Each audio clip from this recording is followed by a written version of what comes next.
episódio do Fazer Ciência. Nosso tema de hoje é sobre um projeto institucional da Universidade Federal do Tocantins, o Museu das Águas. Vem com a gente, vamos conhecer um pouco mais sobre esse assunto. A nossa entrevista é com a professora Liliana Pena Naval, que é diretora do Museu das Águas Brasileiro. Criado em maio de 2023, o Museu das Águas Brasileiro é um espaço virtual. Ele está integrado à Rede Internacional de Museus da Água da Unesco.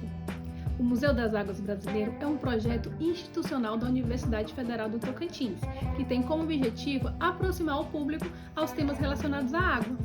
A água enquanto elemento essencial para a vida, e não somente em termos biológicos, gente, também culturais e sociais. Vamos conhecer mais sobre esse projeto? Estamos aqui com a professora Liliana Pena Naval, que é diretora do Museu das Águas Brasileiro. Professora, muito obrigada por ter aceitado o convite e vim aqui no Fazer Ciência apresentar um pouco do que é, né, o que é o projeto Museu das Águas. Nossa, agradeço pela oportunidade, né, de estar falando desse projeto, desse museu. Bom, primeiro dizer que ele é um museu virtual, né, então a gente poderia pensar: "Ai, que pena, né, gostaria de visitar", mas acho que dentre as vantagens é que muitas pessoas podem ter acesso, né, muito mais pessoas, né, qualquer pessoa na rede, né, de internet pode acessar o museu. Bom, esse museu ele objetiva, né, trabalhar processos educativos, porque ele é um espaço cultural, de educação e de sensibilização socioambiental, né, mas especificamente voltado à valorização, né, e preservação, divulgação, cultura, relacionada à água, né. O principal objetivo é promover o diálogo, né, entre ciência, cultura, sociedade, né, e os sistemas ambientais. E sempre ressaltando, né, já que é um museu, o valor histórico, simbólico, espiritual, né, porque esse museu ele objetiva, né, trabalhar lado a lado também com as comunidades tradicionais. Né, e considerando as comunidades tradicionais, a gente tem aí os povos indígenas, né, cuja simbologia, né, e a mitologia da água é bastante importante para eles. Então isso também é muito importante para nós, né. Então é mais ou menos, né, esse conjunto, esse o escopo e os objetivos do museu. E professora, eu vi que o museu ele tem, né, uma iniciativa global, né? Então a Unesco tá por trás disso, é uma parceira. Eu queria saber dos parceiros, né? Como é que funciona essa parceria? Qual o papel desses parceiros? Nós temos, assim, né, dentre os parceiros, né, citar alguns, assim, nós temos a Alcoa Foundation, né, que é uma fundação norte-americana que apoia, né, financeiramente o museu para manutenção da página, para elaboração dos conteúdos, enfim, né, por meio da Alcoa Foundation que a gente consegue, manter o museu, né.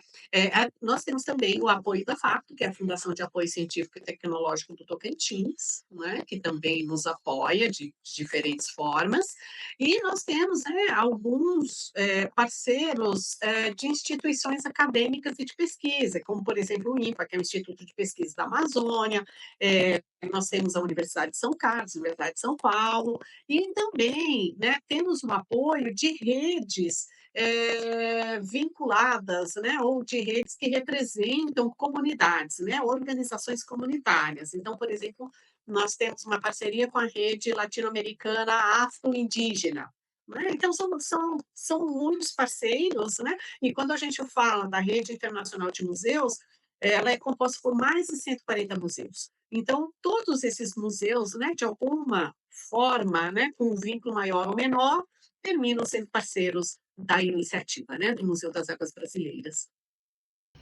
E professora, o museu começou aqui o brasileiro em 2023, né? Pode me corrigir se eu estiver errada. E algumas atividades começaram a ser desenvolvidas. Pode adiantar para a gente quais foram, que a gente já tem outras em mente? Sim, né, o museu ele foi teve início, né, as suas atividades tiveram início em março do ano passado, justamente, né, em celebração ao Dia Internacional da Água.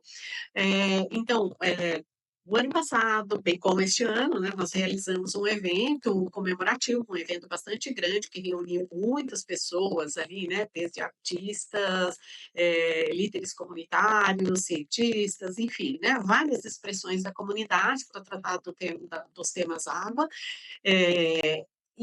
Assim, a gente promove, né, eventos menores com alguma frequência. Então, a gente promove workshops, seminários, né, cursos, palestras.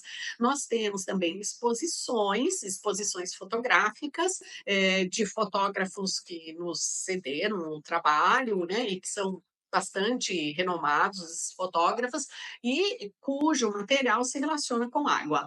Nós temos e vídeos, temos música, temos livros e, também temos algumas plataformas, né, para o desenvolvimento de alguns projetos com professores, com estudantes, com jovens, né. Então a gente tem o projeto Mãos que Cuidam da Água, que é uma plataforma dentro do museu, né, um espaço criado dentro do museu para, né, o compartilhamento de projetos de professores do ensino fundamental e médio, né, e para compartilhamento de melhores práticas e discussão, né, do estabelecimento dessas práticas. A gente tem também cursos, né, concursos internacionais.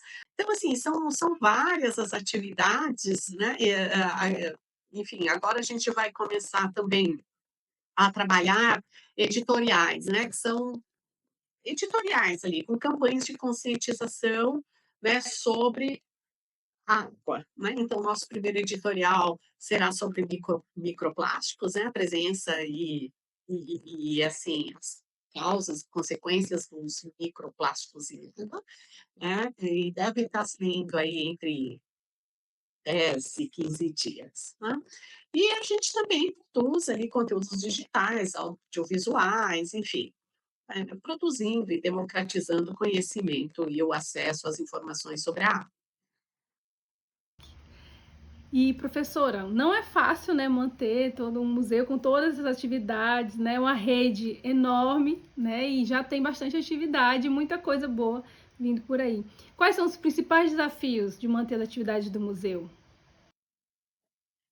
Olha, lamentavelmente, né, é o de sempre, os desafios são sempre os mesmos, né, para os projetos, que é a garantia de financiamento contínuo, né, então a gente tem bastante problema, né, em relação à manutenção ou à garantia, né, de um financiamento.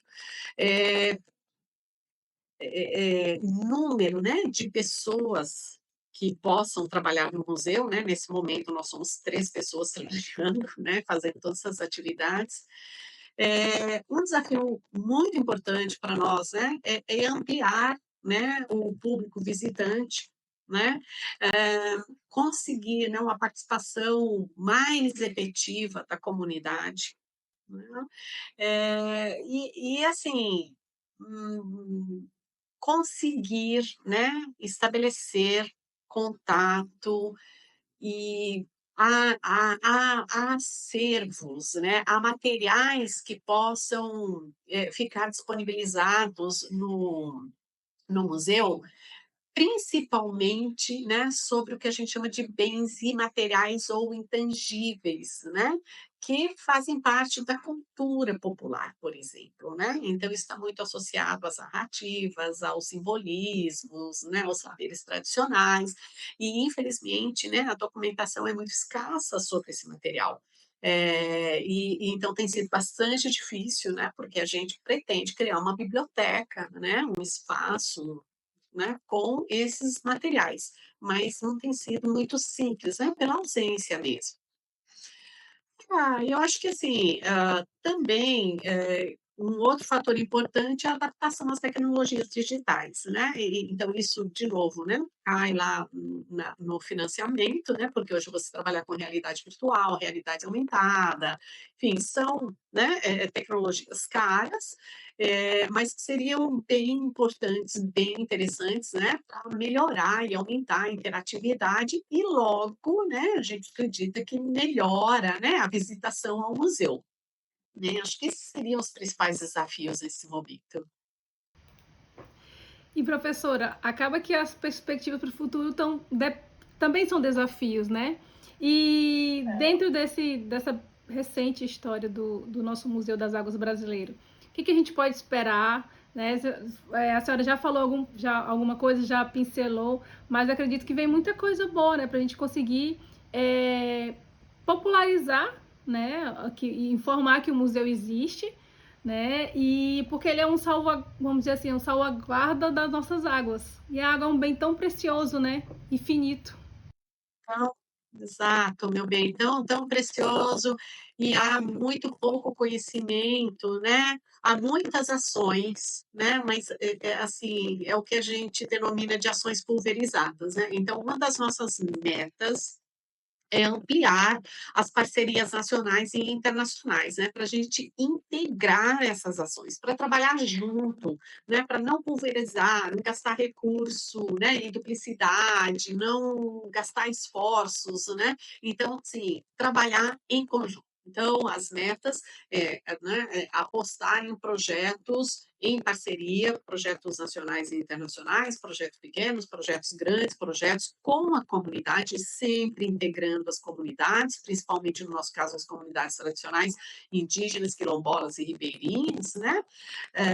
A gente bem pretende aí, né, ampliar e investir na digitalização, né, de materiais, de acervos para o museu, e como eu disse, né, esse é outro desafio, porque a ideia é a gente trabalhar com criar um espaço ali dedicado ao público infantil, mas que seja um espaço interativo, né, gamificar, enfim, promover, né, uma maior interação, né, com a comunidade, especialmente as crianças e os jovens, né. O museu ele tem como meta, né, a formação de jovens e lideranças na área ambiental, com um foco, né, ou escopo aí na salvaguarda das águas.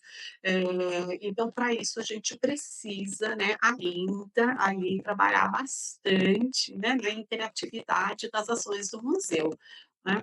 Eu acho que seria um pouco isso, né, e claro, sempre, sempre, né, aí trabalhar a valorização do patrimônio material, né, porque não é só o patrimônio físico que é importante, né, aquele patrimônio material, cultural, é muito importante, né, então, acho que seria, mais ou menos isso, né, são essas as nossas expectativas, pelo menos. E tem muita coisa aí, né? Porque a gente para pra pensar, não só essa, mas são muitas coisas que dependem muito também dos parceiros, né? E eu acredito que, como o projeto está começando, né? Então, assim, a gente tem 3 anos de projeto e ele está fortalecendo. É um tema importante, é um tema que as pessoas procuram saber mais. Eu acredito que já deu certo, já está indo no, está se fortalecendo, né? Cada dia que passa. E, professora, uma última pergunta, porque o papo tá bom, mas a gente tem que, né, finalizar a nossa entrevista. Qual seria assim, uma reflexão, né, que a senhora traz com relação ao Museu da Água, né? Nós, enquanto pertencentes, moradores deste planeta, por quê, né? Por que ter um museu e por que preservar? Poliana, antes disso, né, só gostaria de mencionar, que, né, em função da tua fala, que, agora nós estamos trabalhando, né, para participar de uma rede latino-americana e caribenha de museus da água, né, então nós vamos passar a integrar essa rede assim, isso vai aumentar, né, o nosso número de parceiros, ou pelo menos de potenciais parceiros, né, de colaboradores, de projetos. E, enfim, em reflexão, acho que diria assim, né, que o museu, ele, né, nos convida aí a pensar, repensar, a refletir, né, que a água é muito mais do que um recurso natural, né, é é vida, é cultura, é identidade, é memória coletiva, né. E portanto, a forma com que a gente cuida da água, né, como a gente se posiciona em relação às políticas públicas, enfim, reflete o nosso compromisso com as futuras gerações também, né, com os ecossistemas e com a equidade social, né, porque uma coisa é a gente falar de igualdade, a outra é a gente falar de equidade, né. Então, assim, no nosso espaço físico, quando a gente se relaciona ao Tocantins, nós temos, né, a maior bacia hidrográfica brasileira. No entanto, nem todas as pessoas têm acesso, né. Então acho que pensar um pouco nisso também, né, em equidade social em relação à disponibilidade e ao acesso à água. E nós temos, o Museu da Água tem o Instagram, né? Tem conta no Instagram. Nós vamos colocar aqui o endereço. E também tem um site, né, para mais informações, professora. Deixa o convite para o pessoal visitar esses ambientes. Sim, né, agradeço enormemente, né, que sejam publicizados aí, né, esses endereços, e vou fazer um apelo aqui, Poliana, me aproveitar dessa situação, porque, é assim, a gente tem muito poucos seguidores no Instagram, né, mas isso, assim, claro, se deve, né, à juventude do museu, né, ele é muito novinho, enfim, e porque também, né, atividades culturais neste país não são tão relevantes ou atrativas, mas é muito importante, né, então pedir, né, aqueles que estiverem ouvindo, que nos sigam no Instagram, no Facebook, porque, gente, a visibilidade hoje é tudo, né. Então, a visibilidade abre muitas portas para o museu, né. E se a gente conseguir mais parceiros, mais financiamento, pessoas que queiram trabalhar no museu, estagiários, olha, o museu está aberto para estagiários, né, dos cursos de graduação e pós-graduação da universidade, nos procure, mande e-mail, né, ou, enfim, mensagens, como vocês desejarem, porque, assim, para nós é muito importante isso, né, para que a gente possa fortalecer as ações do museu. Professora, eu agradeço mais uma vez a sua disponibilidade. Pessoal, vamos seguir as redes do Museu das Águas, vamos fortalecer essa iniciativa que é única no Brasil, né? Acho que eu posso falar assim, e faz parte, integra uma rede mundial. Então, eu acredito que todos nós somos aí filhos das águas, né? Estamos aí, mais no Tocantins, que nós vivemos tão com dois grandes rios, né? Então, acredito que vai ser. Vamos conseguir, né? Fazer com que o museu tenha mais visibilidade. Trabalhando, né, Poliana. Obrigada. Até a próxima, então. Tchau, tchau. Olha, muito obrigada, viu, pela oportunidade, assim, para o museu não é só necessário, é essencial, né, que a gente consiga difundir as atividades, né. Obrigada, viu. Gostou de conhecer sobre o Museu das Águas? Vamos apoiar essa iniciativa, esse projeto tão importante para o nosso país, né? Obviamente.